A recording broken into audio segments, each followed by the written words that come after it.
Occult Confessions is brought to you commercial-free through the generous support of our patrons. Visit occultconfessions.com and click on Donate to help keep the history of the occult on the digital airwaves. Welcome to a special episode that isn't going to seem exactly like a special episode, because the topic is a familiar one, and so is my very special guest. My name is Rob C. Thompson. I am the Supreme Hierophant of the Secret Order of Alchemical Actors, and my guest today is our very own Grand Master, Olivia Littoral. Hello. It's me, the guest of honor.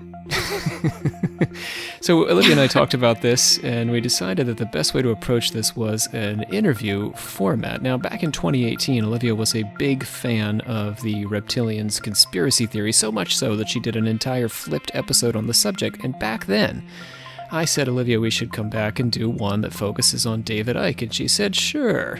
And here we are. And a lot has happened since then. Am I right, Olivia? Yeah, I mean, we redid the Reptilian episode.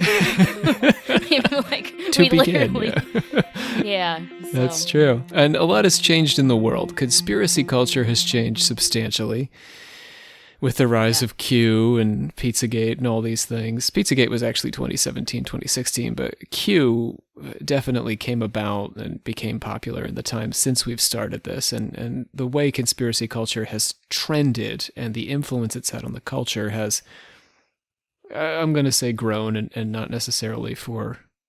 Okay, necessarily, and not for the best. So our attitudes toward conspiracy culture have shifted a bit. It's also the case that on this very show, we have, and this is not intentional, but we have covered more or less the entire backstory of David Icke's Reptilians conspiracy theory.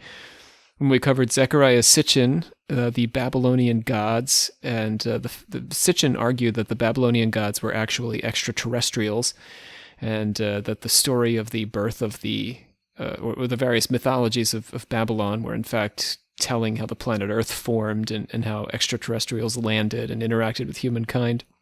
We talked about Cathy O'Brien and Cathy O'Brien's conspiracy, Project Monarch conspiracy theory. She believed she was a sex slave for the CIA, and she told a story about George H.W. Bush, who met with her at one point, or rather liked to meet with people generally, and have a hologram of a reptile projected on top of his face.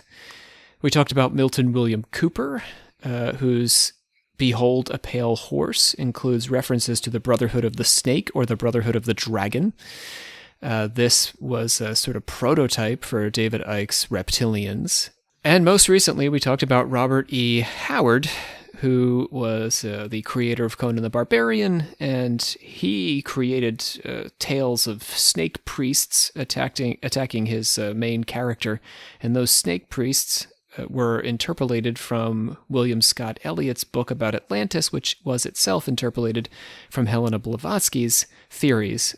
But Helena Blavatsky, of course, as we've said many times, did not believe that there were actual literal reptilians or snake people. She used the term serpent to refer to people of knowledge, spiritual beings who were guiding humankind. So yeah, at this point we've covered everything that informs the David Icke reptilian theory, but I didn't necessarily intend to do that when we were working on the episodes. It just sort of happened that way. And looking back now, I realize, just as I was preparing for this episode, I realized that we've done it all. We've covered everything David Icke drew on. Well, he is in part a collection of just other people. So I think you cited the statistic, Olivia, when we did the Archon episode, but in 2013, there was a public policy poll that was done that found that 4% of Americans believe in reptilians or lizard people. I mean, right now, 2021, 15% of Americans believe there's a satanic cabal controlling the government, corporations, and the media. So it's just, back when you gave us that statistic, I was shocked. But now today, when we compare it to the satanic cabal theory, it's just such a different world we're in. So anyway, this is the long way of saying Olivia has evolved on this topic of reptilians, and Olivia's feelings about reptilians have changed. So today, I'm going to play the interviewer, and Olivia is going to play my guest, and we're going to figure out how Olivia, why she loved reptilians and why she doesn't anymore. Let's pledge it out. We, the members of the secret order of alchemical actors, do solemnly commit ourselves to a full and honest telling of the history of the occult as far as we know it. Moth almost flew into my mouth while I was doing that. I was wondering what you... Yeah, it just suddenly appeared. That's some occult shit. I'm telling you, Ike is after us today. All right, so here's what I want to do. Let's plug it in, Olivia, first. Go ahead. Ooh, plug. Yeah, we actually do have some patrons to talk about, which is delightful. You know, we got behind a bit. We have Chris and Eli N, Frank L.H., Suzanne, Michael, Devin H., and Left Hand Templar. Oh, that's cryptic, but I love it. All we need is Right Hand Templar and No Hand Templar, and we have the full set. We are complete. I want to thank Justified and Ancient in Canada, who says that we had them at the debunking of the protocols, and we've got to be aware of the satanic panic mob. Thank you, Justified. I hear you. Thank you. I hear you. Herb Harlot asks if we could have an acupuncture, or why we didn't have an acupuncturist on in our Chinese medicine episode. And I do have an answer for that. It's because back then we did not do interviews at all because I didn't like the sound quality. But since then, we've managed to find the right programs and we can generally get good sound quality. We also don't tend to mix formats, so we will either do a research episode or an interview episode. But we would love to have an acupuncturist on, I think, Olivia, don't you? Yeah, that would be interesting. Yeah, so Herb, if you are one or if you know one, let us know. Hook us up. Couple of plugs for some friends in the community. There's a new podcast out there, the Historia podcast, who on their Insta feed or their social media today posted that today in history, which is not the day you're listening to this episode, dear confessors, but today in history, the Globe Theater burnt down, Shakespeare's Globe. So the Historia podcast, Stephanie's the host, talks about the history of the world. I think just like all of it. Wow, that's a lot. Big project. A lot to cover. Also, Alexis Broad, B-R-A-U-D, is working on the Carnival of Creatures. So Alexis is a writer with the Louisiana bookshop Tubby and Coos, T-U-B-B-Y and C-O-O-S, Tubby and Coos, Carnival of Creatures creative writing project. So it looks like a lot of fun. It's got like this sort of Louisiana vibe, but very monstery and neat. Spooky. All right. By all means, join our patrons, buy a t-shirt, review us, close up those plugs. Plug. All right, so here's what I wanted to do. Olivia and I have talked about this at length because this is, again, a very unusual way of approaching an episode. What I'm going to do is I'm actually going to walk us through the hallmarks of the David Icke theory, and Olivia is going to comment, and then once we've sort of laid that out, then we're going to go into why Olivia loved the reptilians theory, and we're going to figure out why Olivia's evolved on this topic. I'm using the word evolved, so I'm projecting onto. Makes me sound so like enlightened. Yes. I have evolved past Icke. Like you went on an Oprah episode and you were changed. Yeah. Did some ayahuasca. And now I'm back. Yes. Yeah. Well, kind of, right? You did that. You did that episode. You did the DMT episode. Then I did shrooms after. So you spent time experimenting with Terrence McKenna. You researched McKenna, and he cleansed you of David Icke. He did. I think when McKenna convinced me. All right, Olivia, do shrooms, and then I did shrooms, and then I guess reptilians just fucking left. Now we know how to cure them. Wow. Huh. It was that easy all along. All right, let's do this. So again, I'll just do these point by point, and Olivia, any thoughts you have after I give the point, just have at it. Okay, here we go. Point number 1. What are reptilians? Reptilians are shape-shifting lizard people who occupy positions of power in government and media. I'll say if you heard our Robert Howard episode, I think it's pretty much like that. They literally can wear other faces. The reptilians include many of the Windsors, the House of Windsor, particularly Queen Elizabeth II, George W. Bush, the Clintons, the Rockefellers, the Rothschilds, of course, Bob Hope, Madonna, Katy Perry, Angelina Jolie. Bob Hope is interesting to me because there was a Project Monarch book about Bob Hope.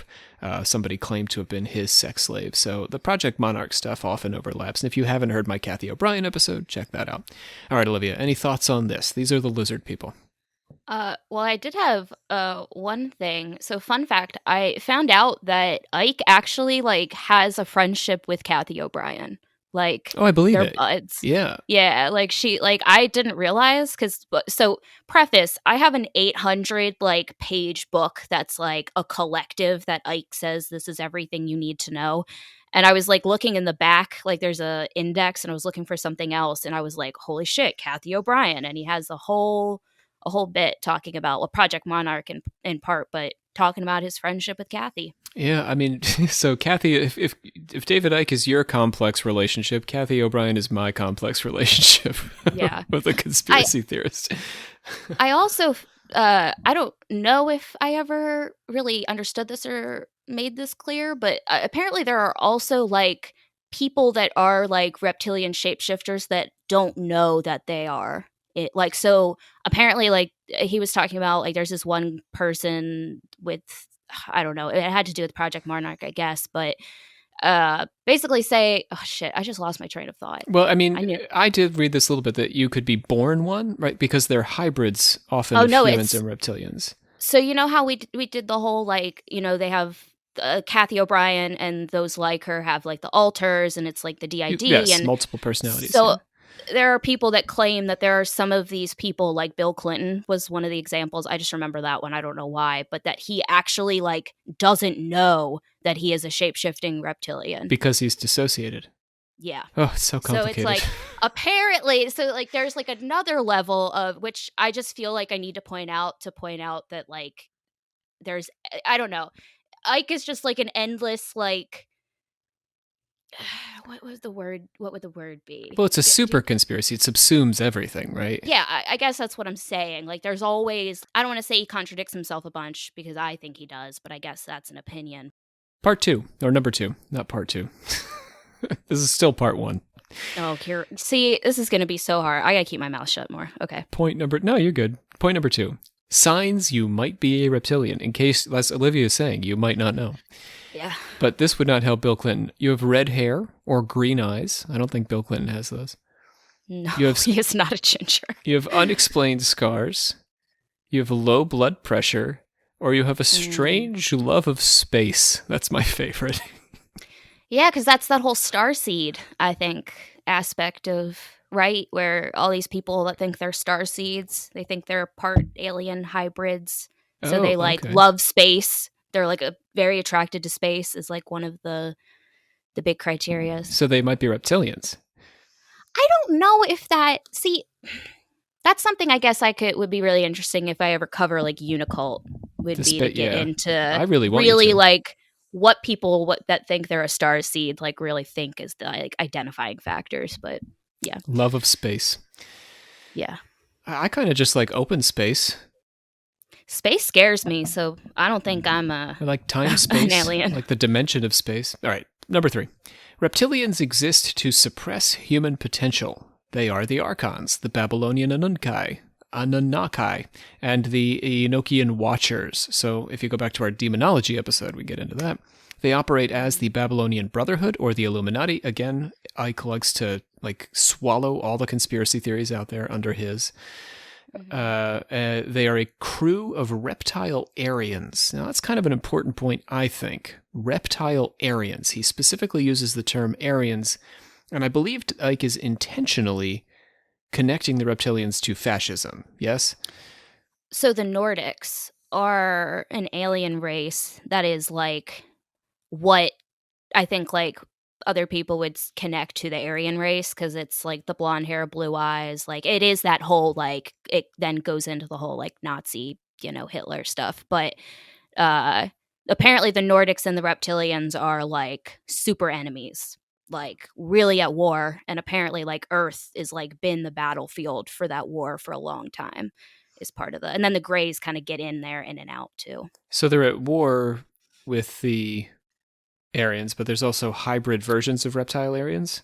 So I guess so I don't know how often Ike really uses, at least when I was reading, he didn't use the word Aryan that much. He mostly uses the Nordics as like, because the Nordics are so I guess the Aryans would more so be the people that were the hybrids of the Nordic people on Earth, I think. I could be wrong, but the Nordics are like the alien race that's like the blonde hair, blue eyes that I think the Aryans then come descend from. from in some way, and they mate It's with the kind of weird reptilians. too, because in Ike's like hierarchy, it's like the demiurge is the head, then there's the archons, then there's the reptilians, so it's like not reptilians aren't at the top, if that makes Oh, sense. we'll get there. We'll get there. Yeah. I Okay. think we'll get there. You'll have to tell me. Okay, so I hope I'm like clarifying things and not making things more confusing. But right now they're getting a little more confusing, but I think we'll, as we go, I think we'll that's Ike clarify. though. I think it's like The more he you sets read a him. couple of foundational things and then everything depends on those. The reptilians created or control the UN, the IMF, the Council on Foreign Relations, the Trilateral Commission, the media. I could go on. Trilateral Commission, Council on Foreign Relations. These are like hallmarks of most Illuminati conspiracy theories. For sure. Okay, so nothing to add there. No, that's good. Their purpose is to invoke constant fear, and they feed off of our negative energy, sort of like Ghostbusters 2. Yeah. Okay. Yeah, I think they're really described as like psychic vampires. They have caused, to that end, the Oklahoma City bombing, the Dunblane School massacre, the Columbine School massacre, 9/11, the London bombings of 7/7, global warming. They've put fluoride in the water. They've killed Princess Diana, also JFK. Honestly, Di was like the last straw. How dare you? Right? So they've done a heck of a lot of bad things. And this is also JFK, 9/11. I mean, all these conspiracy theories are winding together into Ike. Super conspiracy. Reptilians manipulate the left hemisphere of your brain by broadcasting signals into the brain. Humans have to force themselves to think for themselves, as opposed to thinking with what Ike calls their moon mind. Now, the reason he calls that your moon mind is because the signals that they are broadcasting into your brains are being broadcast from the moon. Yep. Now, It's a hologram. So tell me more about this. The moon itself is a hologram? God. So I'm not, okay, here's another preface. I am not like a space person. I'm not a science person. I struggle. I just try to keep up, okay? Fair enough. But see, I can't. What am I answering? What is the moon? Is the moon not a hunk of rock orbiting the Earth that helps to keep the Earth on its axis? So apparently, and Ike got this idea because he claims people like that went to the moon and that were on the moon like said this and shit. But essentially, the moon is a constructed. I don't think the moon itself is a hologram. I think it helps to project the hologram. It goes back into like Ike has this whole it's the whole like simulated reality thing, but it also has to do with this very specific part of your brain that can see the electromagnetic spectrum and shit. It's see, I'm making this so much more confusing. Okay, so the part of your brain that can see the electromagnetic spectrum, that would be outside of your moon mind. That would be your authentic mind, maybe. So when you say moon mind, I think he calls it a phantom self. I think that's what you're talking. What I mean by moon mind is it's the projected self from the aliens on the moon. They're pushing it into your brain. You have to think past your moon mind. So it's okay. Okay. So that like all relies on okay.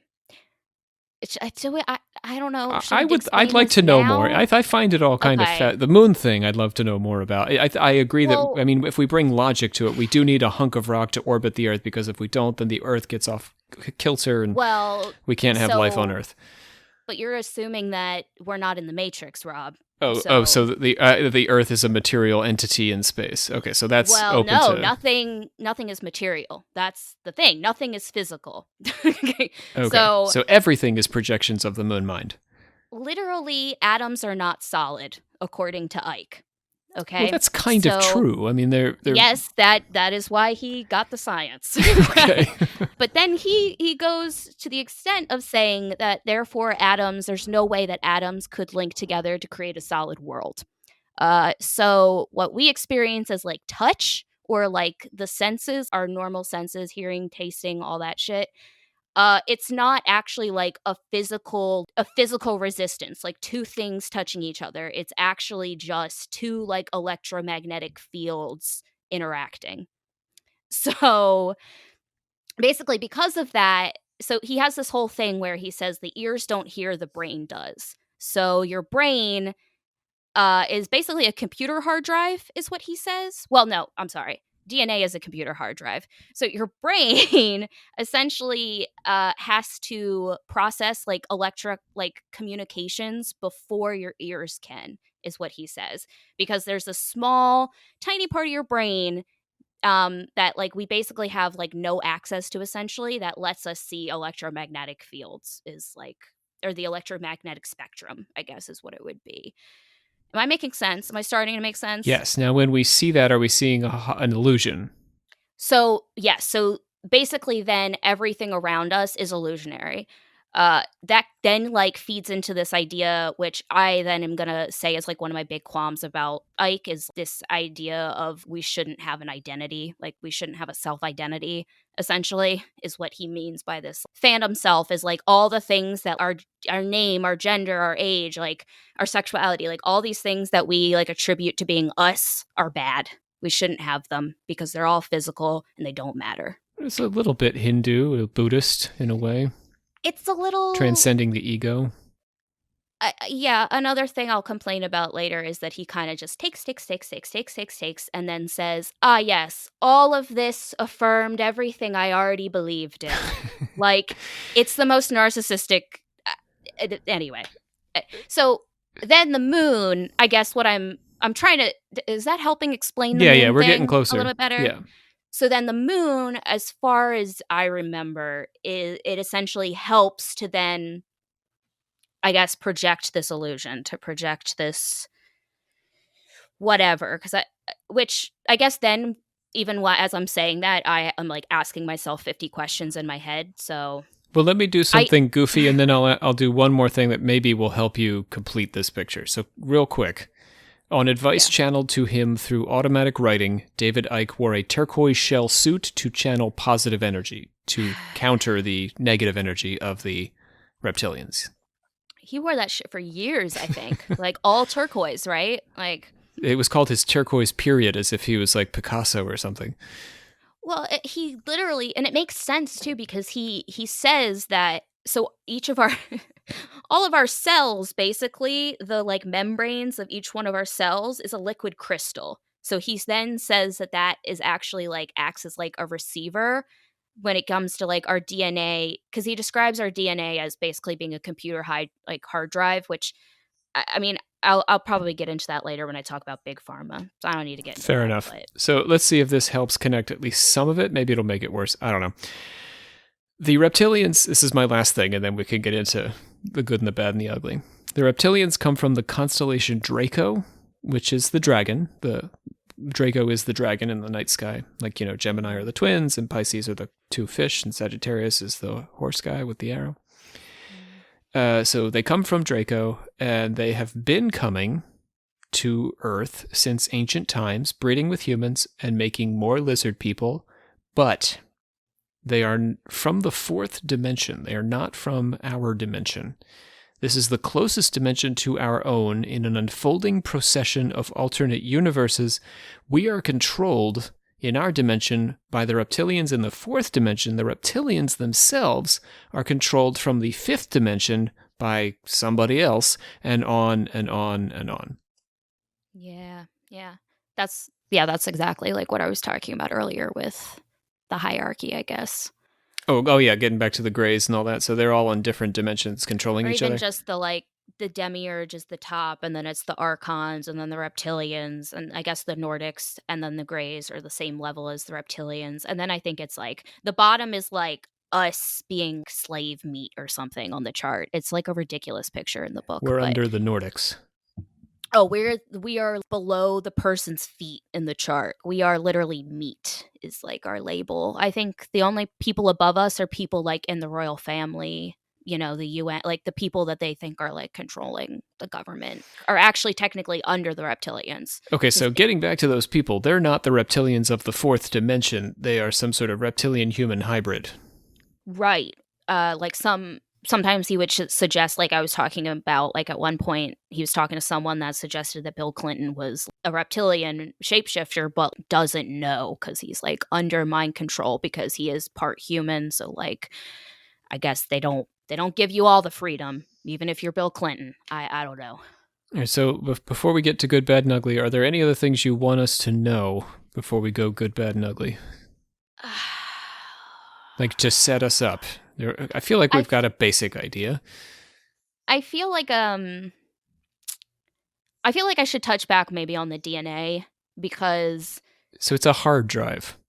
so we are basically biological computers. Okay. And specifically, like our DNA is like a computer hard drive that Ike says that because we are all a part of this simulation, essentially, the Matrix is, he literally freely uses the Matrix, like constantly. He quotes Neo. It's a whole thing.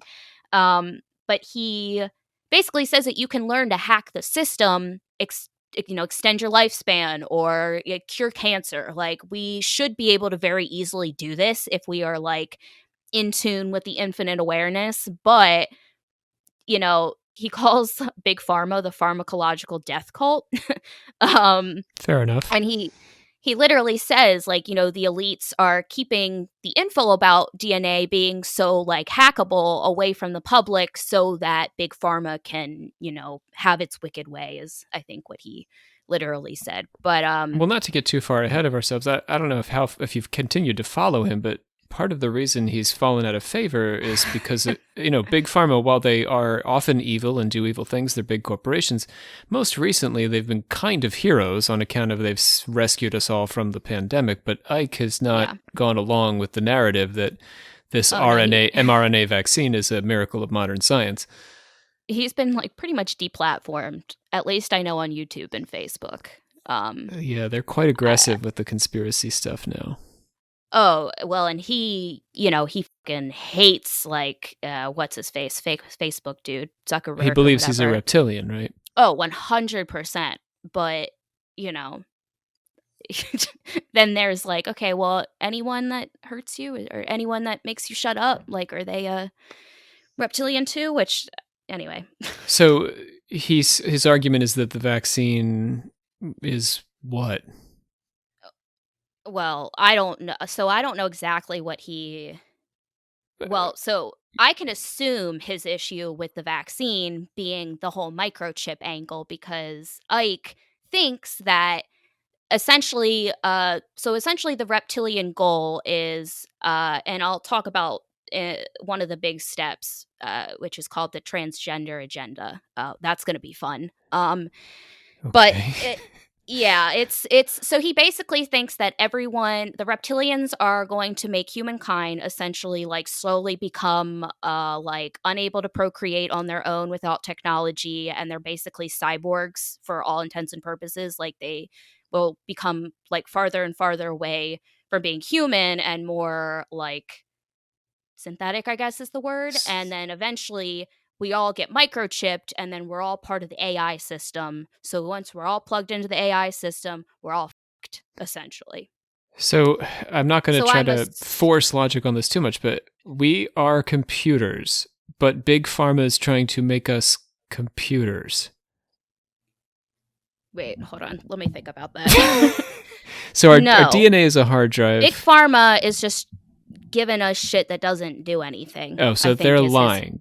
Yes. So it's literally just Big Pharma is something that the elites, so anyone, he says the elites, so that's anyone that's in power that, is sus, basically. Anyone he thinks is a reptilian or hybrid or, all that shit.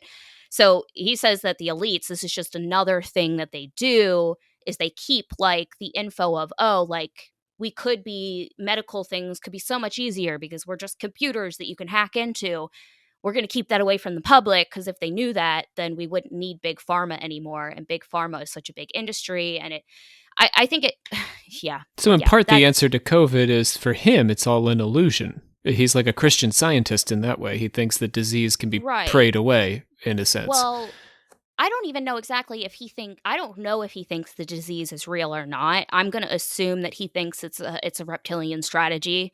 And that the vaccines, I'm assuming, because everyone, that's the big conspiracy with the vaccines, right? It's the microchipping. That's like what people are like really like losing their shit about. And so I am assuming because microchipping is such a like in his eyes, like that's the end goal. Like I'm assuming he's in the stance of, oh, this is a reptilian tactic.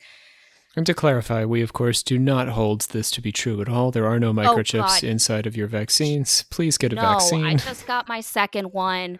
I'm tired as shit, but I'm okay, You're guys. gonna be Like, fine. You can. and if the government already would have microchipped us, guys, if they wanted to at birth. Like, anyway, I'm sorry. Let's anyway. They could It's not microchip you like at any moment. They don't need a vaccine to do it. it's not like when I got my tetanus shot, they didn't have the opportunity. Is all I'm saying. Right, yeah. Or all of our shots when we're little. That's right. So Not that a microchip could really go in a vaccine anyhow, in my opinion, or survive in the body, but anyhow. no, We don't have yeah. the technology. But that's neither here nor there. Let's get into the good, the bad, and the ugly then. So why did you like the reptilian theory? Okay. So I think this is where I should say that in my head, I can still separate reptilian conspiracy theory from Icke's reptilian conspiracy theory. Because I still think that there is like, there are differences that are like able to be there where it doesn't have to be so detrimental in certain ways.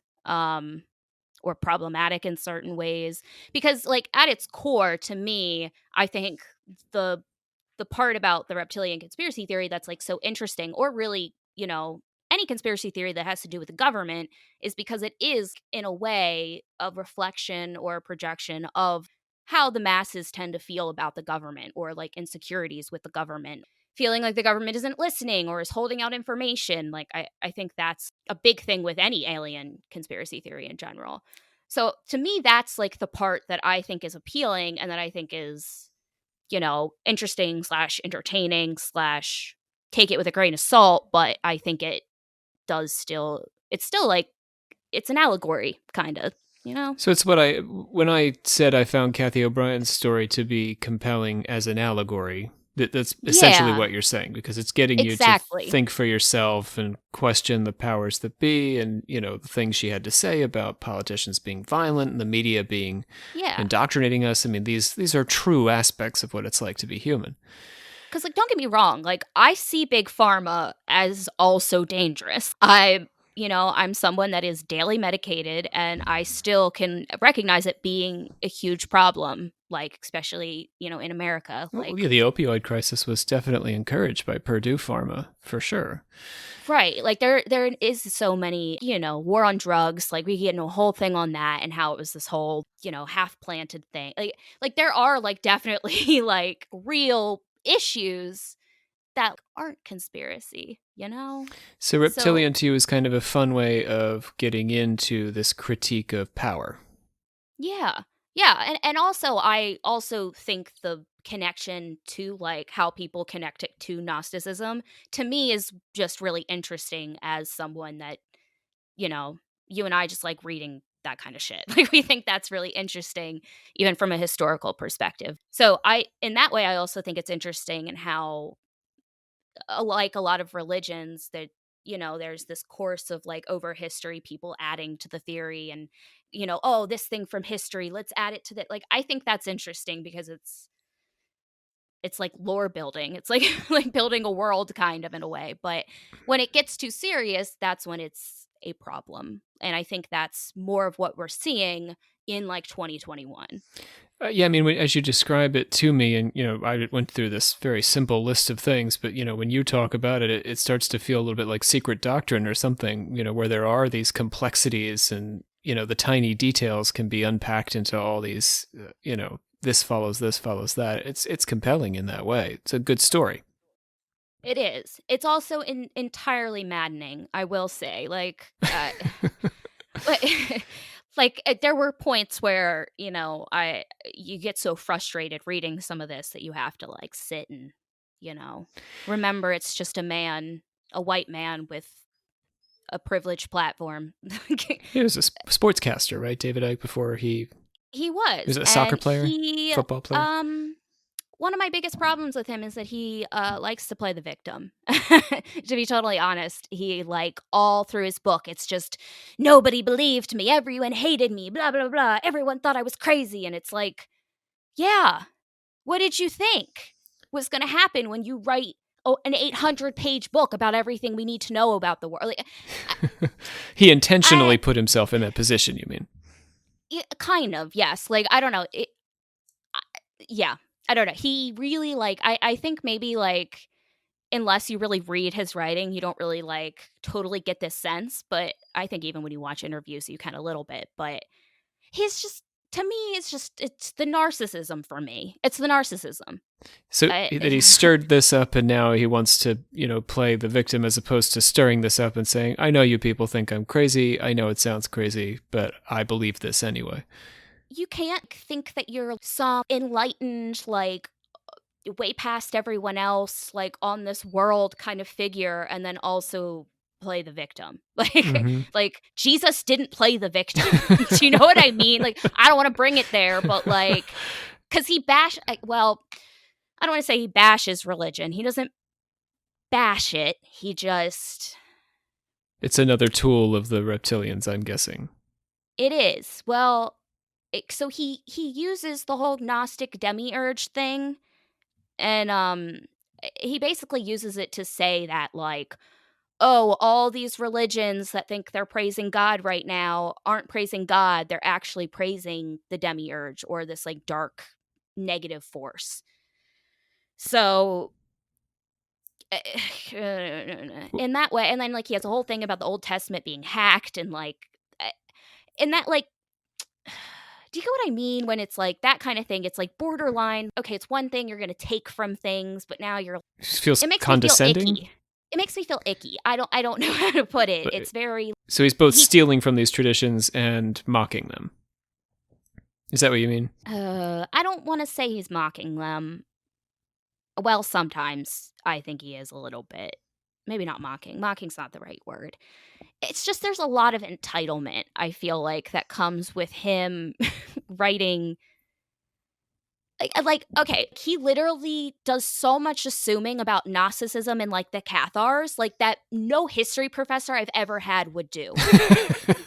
You know, like, how, like, in history, everyone's like, oh, the Cathars, like, because of, how documents are, we don't really know a whole lot. And well, the Cathars are meant to be an inheritor of the Gnostic tradition in many ways. And, I know we have an entire episode on that, but, the basic idea is that creation, from an Icke standpoint, I'm going to go out on a limb here and say, from an Icke standpoint, the creation, what we understand as the created world, has actually been created by, you're saying demiurge, but, we could say like a demonic figure, a Lucifer, and that character, that figure, is separate from God. God is higher, God is spirit. Lucifer is matter, and there is a creator, evil creator of the world. And we have to get past that evil creator who's created, stuff, all the things we know, in order to connect with the higher God, which is a God of pure spirit.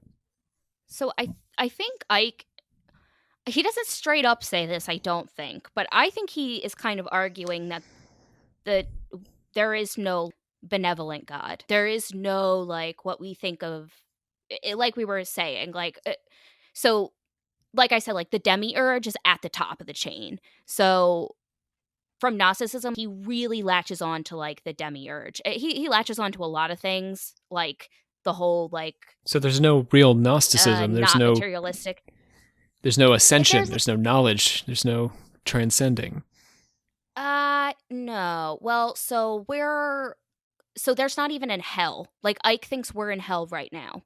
Like, this level, I think this goes back to, like, the dimensions. He also calls them levels, I think. Of the alternate universes. I think, yes. I think that's the same thing. But we're all sort of eating each other as you climb. So to climb out of this level would just be to eat the level below you, right? I really don't know. We'll control them anyway. We're all controlling each other in a chain. We're at the bottom of the chain.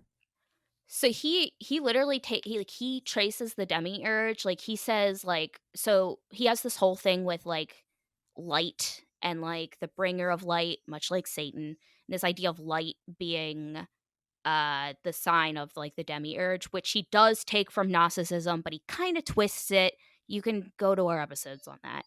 But he basically says that, when, God created light at, 7 days, God created light. So that was actually just the demiurge creating the original, like, simulated matrix.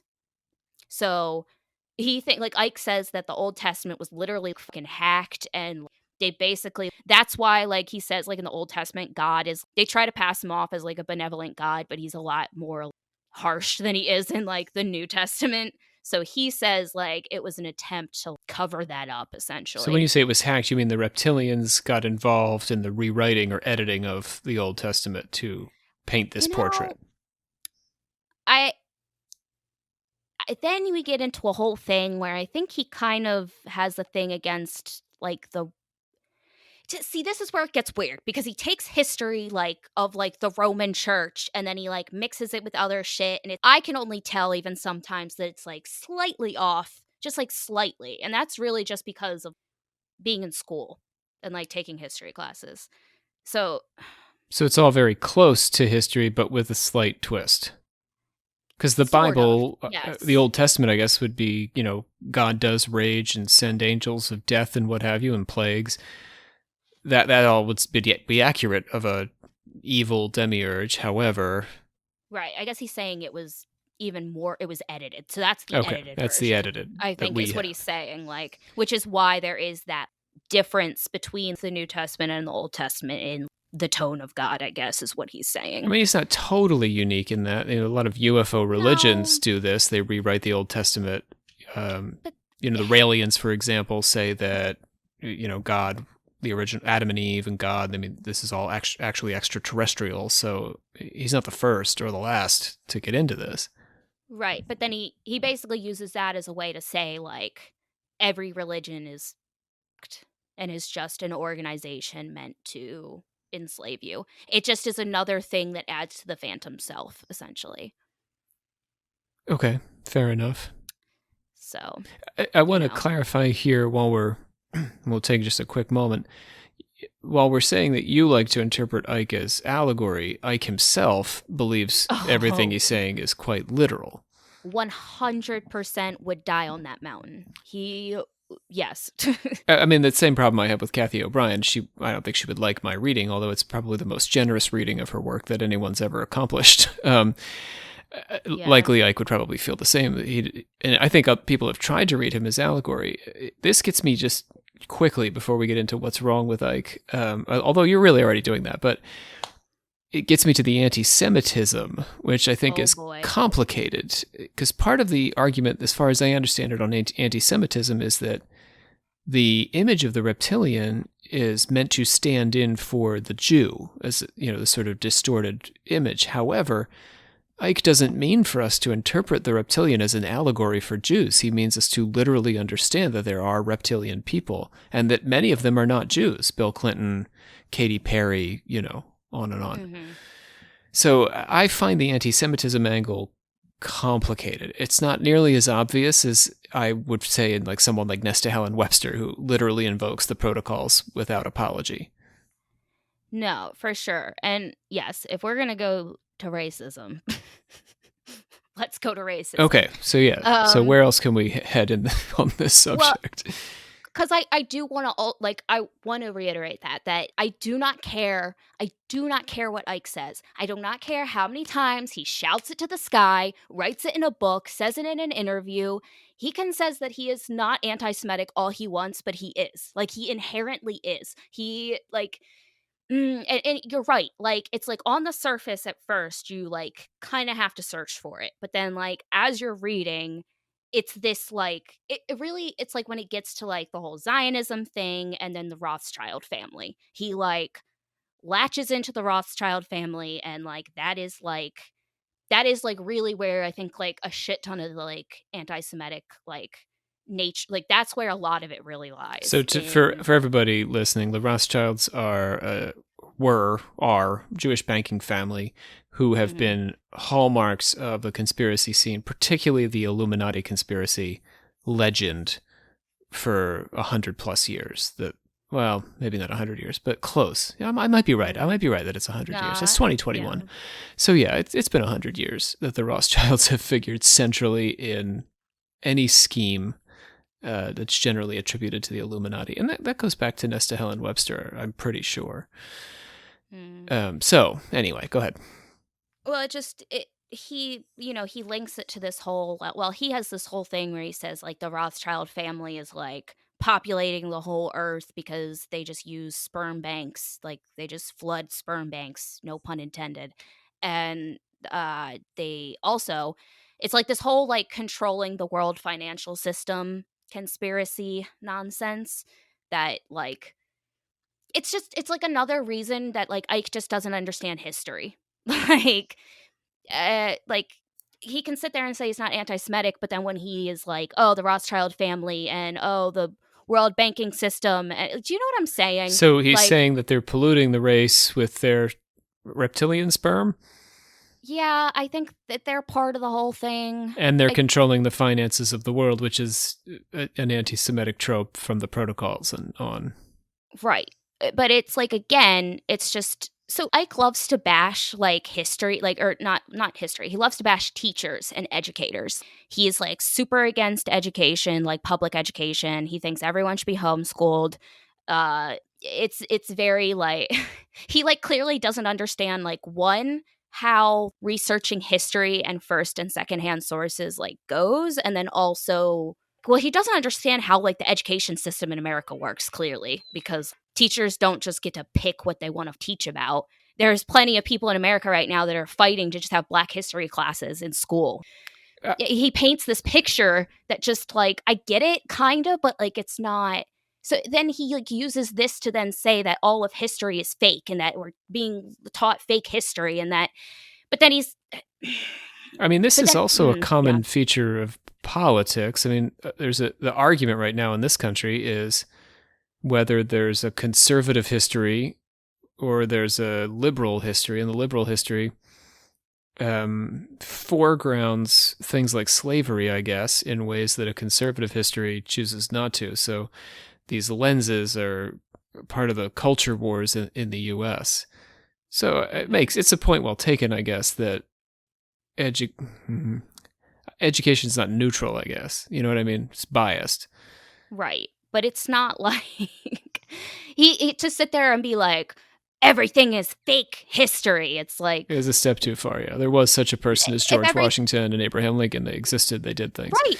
Plus, if everything's fake history, then just take all your Gnostic shit out. Take all of the things. Like, literally, take half of his book out because he can't use history and then also say we're being taught fake history. Because then, what do you know about history? Then he gets why caught do you in know paradoxes. So much? I see. Yeah. Right. But then, so while we're talking about racism, because he literally, I should have probably said this earlier to like start with it, but he literally, because of this whole idea of like I was talking earlier about like society being founded on this idea of everything being physical and tangible and solid and touch and, you know, all that shit. That delusion comes from, you know, what like basically like the perceptions that are like projected of like politics, medicine, and like media, science, corporations, like everything, you know. He basically says that that like lack of solidity, he literally, I would like to quote him here, says, makes that racism deal look a bit ridiculous, eh? He literally uses do you get what I'm getting at? So what he's saying is that because the material world is an illusion, that we should ever get wound up over our skin color is ridiculous. Yes, that is definitely part of it. Because it comes back into this, the phantom self, the like self-identity, it being the reason like we're all miserable. So like, you know, everything that you think makes up you and your identity, like that's what's wrong with you and everyone else around you. And like, I just have like a really big issue with this because I to me, when I was reading this, it just is like such a dangerous game because to me, it's like, well, that just sounds like you're erasing culture. Like you're erasing like all these good things that are individual traits about different cultures and races. And groups of people even. And it just creates this like weird lack of identity that I don't like. I get from his perspective why, but like on a greater picture, I don't understand what that adds to life. Do you get what I mean? So it's a kind of like Maoist communist world where everything is evened out. Everybody wears the same outfit. We try to erase difference. But then he doesn't, but then he's like, oh, but everyone's, working to be these cyborgs. We're all working to be less human because of the reptilians. So to me, those two things, they contradict each other. We should be working to be less human, or we should be resisting the cyborgification of us. Well, he's saying we should be resisting that, but that's where the world is going because of the reptilians. Like, that's their ultimate plan, is to connect us into the AI system, all that shit, which creates, like, we become less human. But to me, that contradicts, like, the way that we should fight that is to remain individual and to grab onto these things that we see as self-identity. Does that make sense? Yeah, so if we were all cyborgified, theoretically we become the same. But he's also saying we should try to be the same, or we should try to erase our ego, try to transcend the ego. This is where I just see, to me, that contradicts. Maybe someone else could argue that it doesn't, but... I understand. It does seem like they're basically speaking to the same thing, that if we did not do anything to transcend our ego, eventually the reptilians would just do it for us. So why would we bother?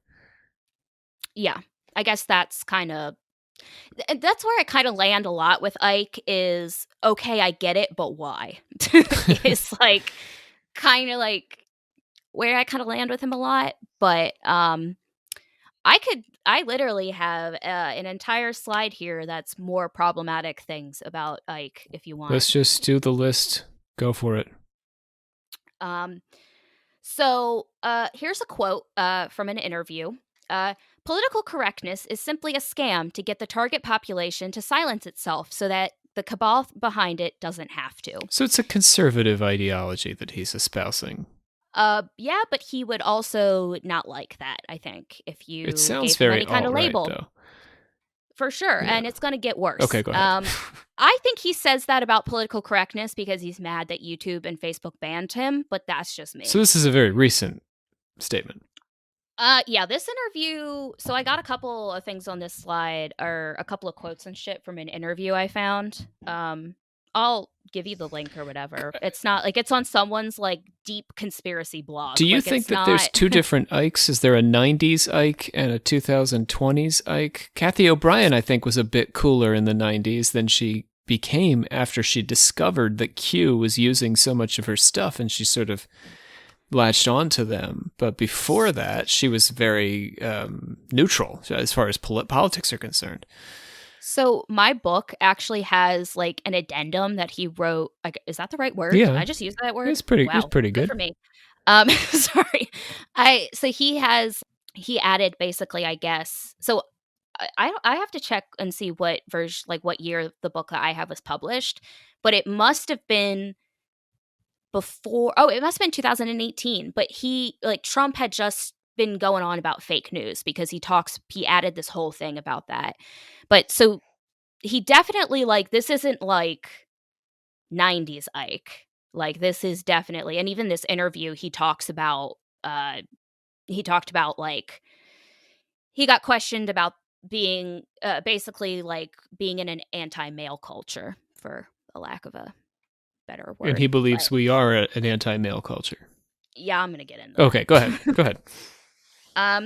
So here I'm going to touch on what I mentioned earlier as the transgender agenda. I just, I guess we should have put a trigger warning for everything, kind of low-key. I don't know what kind of warning, but just you might be triggered by anything. Well, now we're getting into some specific triggering things, right? Yeah, but this in particular, take this with a grain of salt, occult people.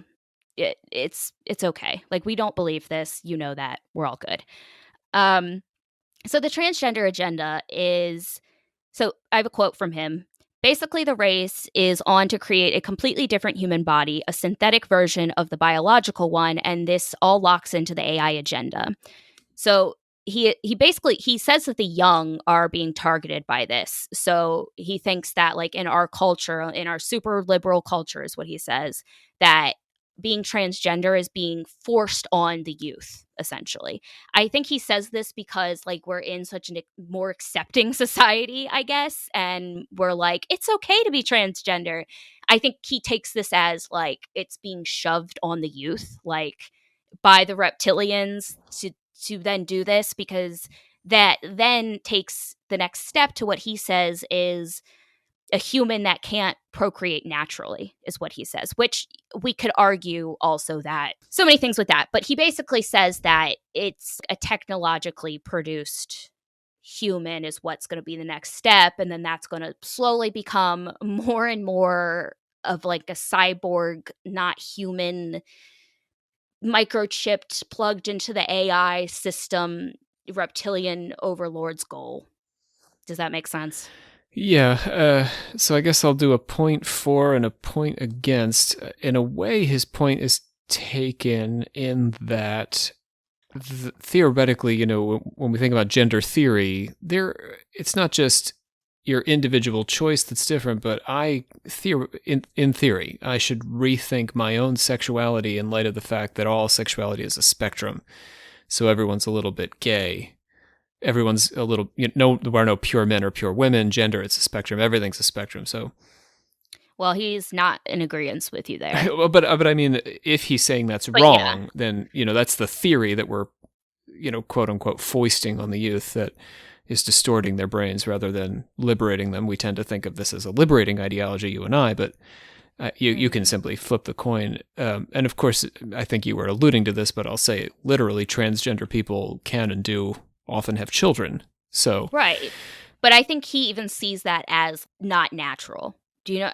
To me, there's also like, where's the line between natural and technological birth? Because to me, like you say, technological birth. To me, that doesn't even sound like artificial insemination. Like that's not, because that's still a birth. Do you know what I mean? It's a like, person at the end of the day who's perfectly natural in all ways. Yeah. Right. So I guess it's a far-reaching goal, this AI system thing. But he thinks that the whole transgender agenda, quote unquote, is like that. Here's my problem too, is basically he in this interview, he goes on about how we're in an anti-white male, white straight male culture, essentially, which cry me a river, Ike. Also, he then, like, when it's convenient for him, I have it quoted as him saying, well, what is gender? Basically, when he was basically faced with, like, you're a white male. And then he goes, well, what's gender?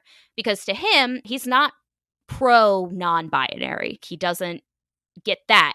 He's pro-binary. We're all gonna, I think he thinks binary is in, like, computers. Do you know what I mean? Oh, yeah. Like we're all ones and zeros. Like, he wants us to be that, which then I'm like, what's that? That's a label, right? It seemed to go against the transcendence of ego to try to fix on our gender, right? Yeah, I see. This is where I then just I'm just floating, and I don't have anything to hold on to, Ike. I don't understand. The via negativa, you're being liberated. Right.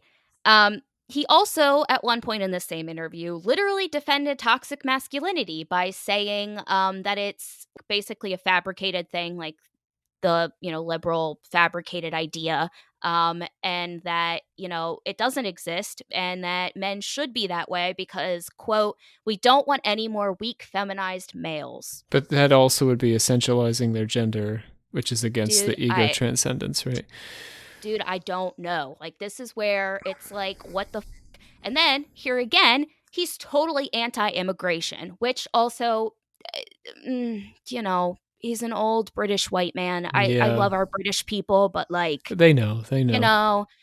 And so he is anti-immigration because apparently this is going to eventually lead to like a one world, one government situation that then becomes like Ike's microchipped population, AI connection system theory. So he's anti-immigration because of that. Well, the irony there would be, he takes so much inspiration from Blavatsky, whether or not he acknowledges it. Blavatsky saw that as the transcendence of the race, the merging of races, and, America, she thought, was the great future of the world, right, because of our blending of of races, sexually and genetically and all that. I don't know. That's like almost a little bit different, right? Than what. Well, Blavatsky's I mean, on maybe board. I know this. She wants Right. that, so yeah. That's what I'm saying. Like, that makes what she's saying makes a lot more sense. But do we think, though, that maybe what Icke has done is identify who his audience is and started to play to them? I've wondered that. I wonder who his audience is now. Because is he as big as he used to be? Like, I don't think he makes headlines like he did during the turquoise period. Yeah, I mean, because like I said, like he's banned on shit. Well, he does have a podcast, though. I do know that. Oh. He has a podcast, but it's on his website because he plugged it in the interview I was reading. I think you can sneak this kind of stuff past Google.